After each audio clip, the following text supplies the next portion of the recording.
कि आने वाले चंद घंटों के बाद पाकिस्तानी हदूद, हवाई हदूद के पास हमें इंडियन हवाई जहाज, इंडियन हेलीकॉप्टर देखने को मिलेंगे एयर एक्सरसाइज करते हुए। इंडियन एयरफोर्स ने नोटिफिकेशन जारी कर दिया है कि कुछ ही घंटों के बाद हम एक एयर एक्सरसाइज करने वाले हैं। और ऐसे टाइम पर इस एयर एक्सरसाइज का, इस एयर ड्रिल का क्या मकसद है? जब डैम की अशद जरूरत थी पाकिस्तान में, तब हमारे बहुत से पॉलिटिशियंस, चाहे वो केपी के सियासतदान हो, चाहे वो सिंध के सियासतदान हो, ये कहते थे कि अगर हमारी जगह पर, अगर हमारी जमीनों पर डैम बना तो वो हमारी लाशों से गुजर के डैम बनाना पड़ेगा।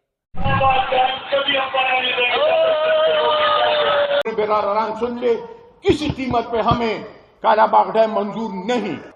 लेकिन आज अलमिया यह है कि लाशें तो बह रही हैं पानी में, लेकिन ना डैम मौजूद है, ना तो वो सियासतदान मौजूद हैं। जी, अब नए ब्लॉक्स बनने जा रहे हैं ग्लोबली। चाइना, रशिया और इंडिया मिलकर अब नई पावर बनाने जा रहे हैं। अब अमेरिका की मजीद हुक्मरानी नहीं चलेगी। इंडिया और पाकिस्तान के दरमियान जंग होती है तो पाकिस्तान के साथ खड़ा होगा चाइना, या इंडिया के साथ खड़ा होगा, या फिर चाइना ये कह देगा कि भाई अब मैं न्यूट्रल हूं, ना तो मैं पाकिस्तान के साथ हूं ना ही इंडिया के साथ। क्योंकि इंटरनेशनल पॉलिटिक्स में कहा जाता है कि कोई भी कंट्री किसी दूसरे कंट्री का ना तो परमानेंट दुश्मन है, ना ही परमानेंट दोस्त है। और ये चीज हमें इंडिया और चाइना के केस में बिल्कुल क्लियरली देखने को मिल रही है।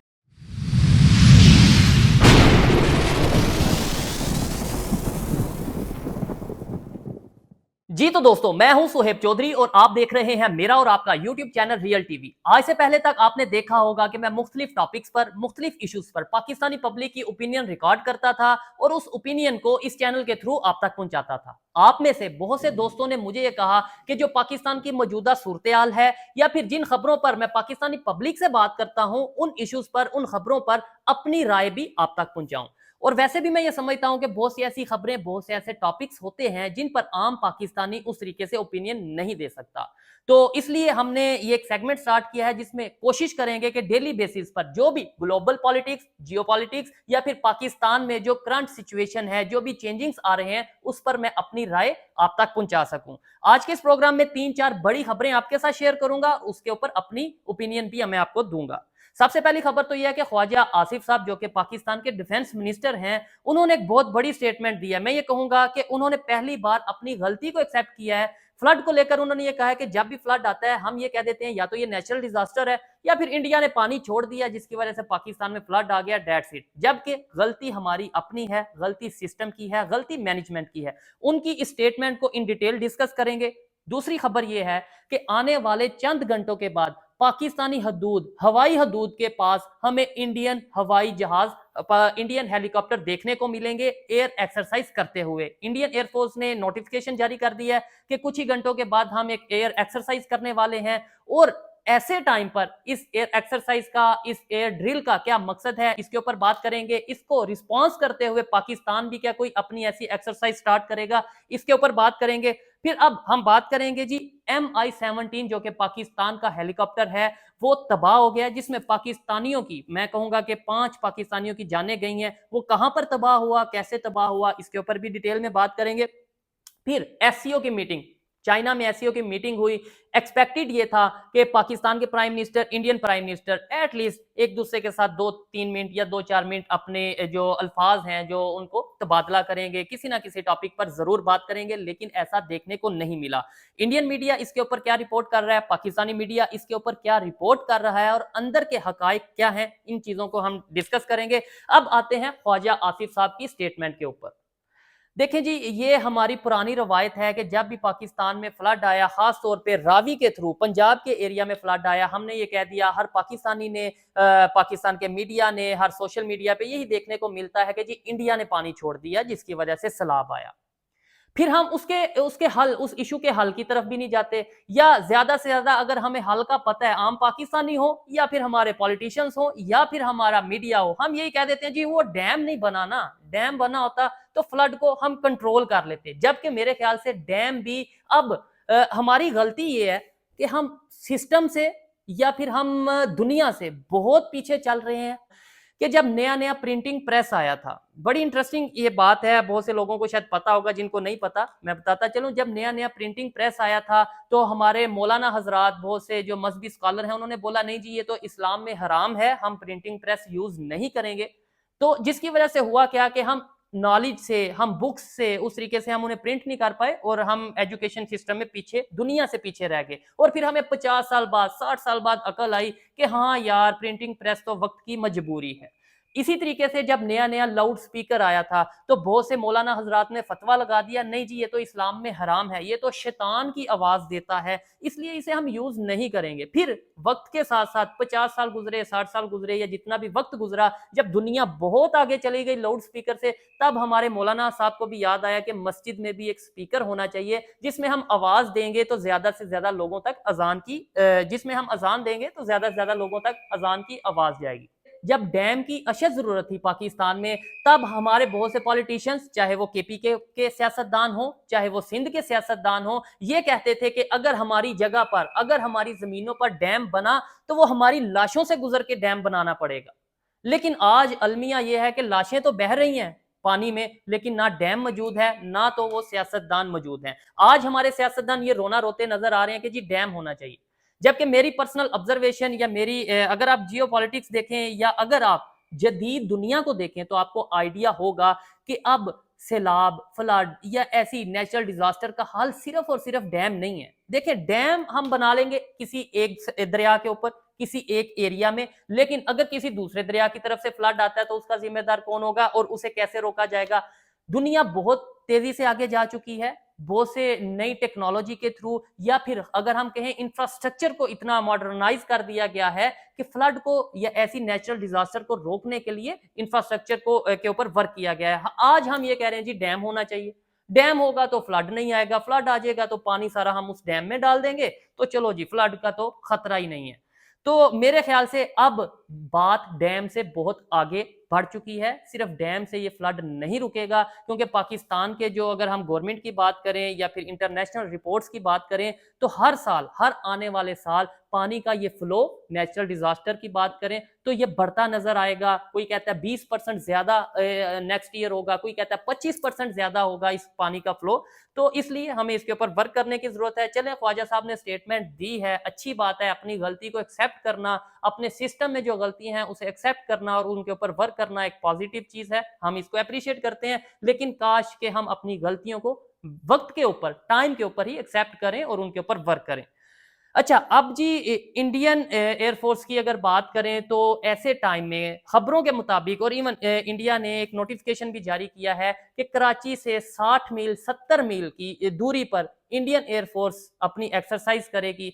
क्या जब भी पास में हमने देखा है ऐसा कुछ होता है, चाहे वो इंडियन आर्मी एक्सरसाइज करती है तो पाकिस्तान की आर्मी भी रिस्पांस के तौर पर या फिर एक गेस्टर के तौर पर या एग्रेशन के तौर पर अपनी साइड पर एक्सरसाइज करती है।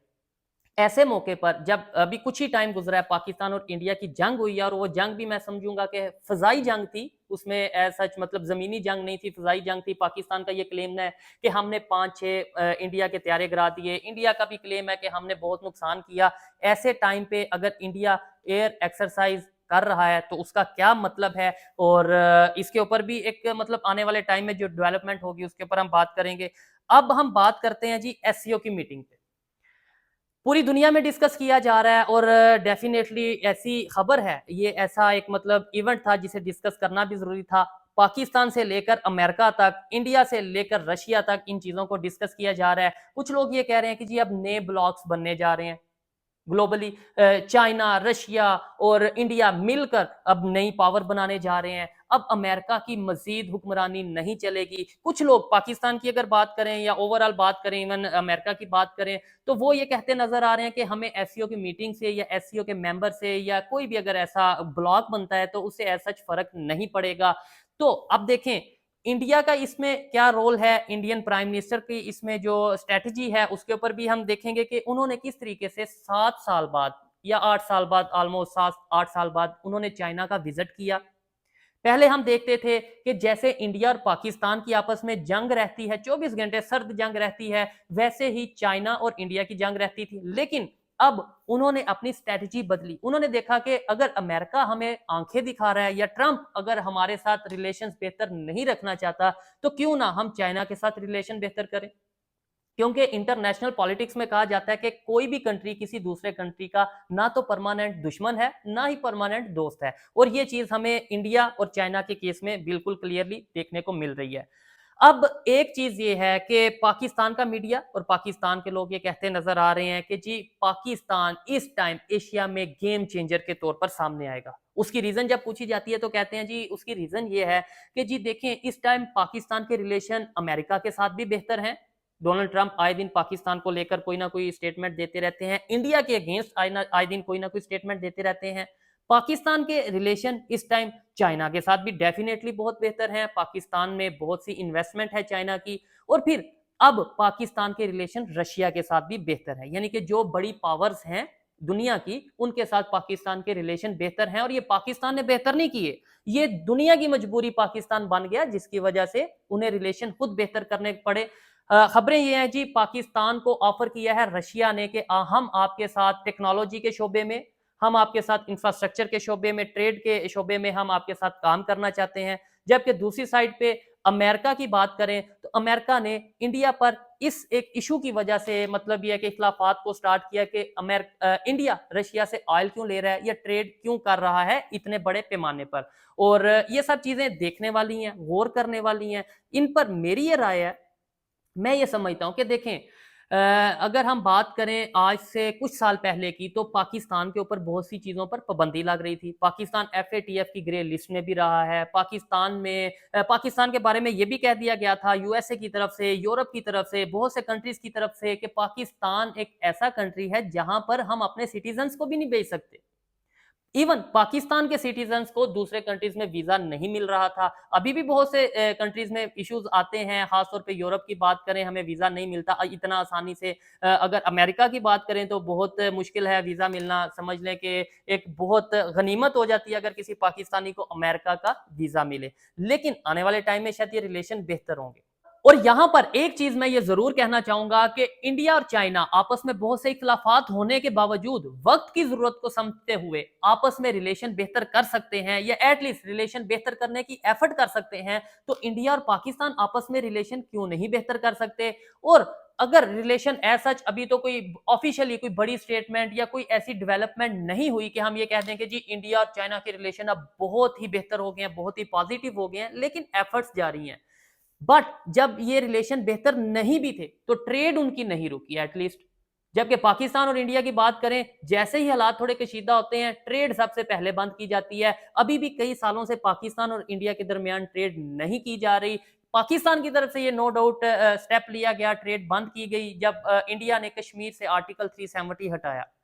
देखें ये गवर्नमेंट लेवल की चीजें हैं, मतलब ये डिप्लोमेसी है, लेकिन एक पाकिस्तानी के तौर पे मैं ये जरूर कहना चाहूंगा कि क्या पाकिस्तान की गवर्नमेंट ने, जो उस टाइम की गवर्नमेंट थी, अभी भी वो अपोजिशन में है या जो भी एस्टेब्लिशमेंट थी, क्या हमने इंडिया से ट्रेड बंद करके जो एक हमारा रीजन था, जो एक कॉज था ट्रेड बंद करने का कि भाई हम ट्रेड बंद कर रहे हैं, क्या हमने कश्मीर ले लिया या हमने आर्टिकल 370 इंडिया पर इतना दबाव डाल गया ट्रेड बंद होने का कि उन्होंने आर्टिकल 370 वापस लगा दिया। हमें फायदा क्या हुआ, हमें नुकसान हुआ। जो टमाटर, जो चावल, जो बहुत सी ऐसी खाने पीने की अशिया इंडिया से पाकिस्तान आती थी उनकी कीमतों में इजाफा हुआ।